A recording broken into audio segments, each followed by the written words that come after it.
بسم الله الرحمن الرحيم. أنا عبد علي بعلوان شوغنا دلك جرولك وحان تعسي عن أدريا مرحومة حادثن عثمان إلى هاي نحرزي جنا كورابيان لأنهاي وكو جيريوتي مقالة باريس أولادي أي كتكتي إهل كيدينا سمر إيه إيمان الله كسيان لأنهاي إيادنا نحرزي جنا إلى هاي كتاب كده ميدك كسيو نحرزي جنا إلى إليان الله وكبرينا قبسوا هالجماعة ومدة صوماليات حريته هذه كقيب قياتي بأهين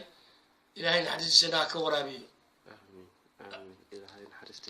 xasan cusmaan cabdulle waxay ku dhalatay 1940kii degmada xasbaalle ee gobolka nugaale Soomaaliya 1955 ayuu boqoshay xeebtii Soomaaliyeed ee Faransiisku gumaysanayay sanadii 1972 ayay ku biirtay xisbigii leegada ee xoreynta shucuubta Afrika ee marka la soo gaabiyo loo yaqaanay LPI iyadoo qaabilsanayd dhinaca suugaanta wacyigelinta iyo abaabulka waxayna wajahday xarigii iyo cagajuglayntii ciidamadii maamulka gumaystaha ee Faransiiska waxayna qayb weyn ka qaadatay kacdoonkii shacabka lagu dalbanayay xornimadii dalka jamhuuriyadda Djibouti oo dhinteen hadiyeeye fara badan lagu helay dawladnimada iyo calanka xorta ay ka babanaya dalka Djibouti. xasan cusmaan cabdulle ayaa kamid ahaa haweenka faranku tiriska ee koobsaday geesinimo haladay karti run sheeg deeqsanimo iyo kala kacabsi inna lillahi wa inna ilayhi raaji'uun.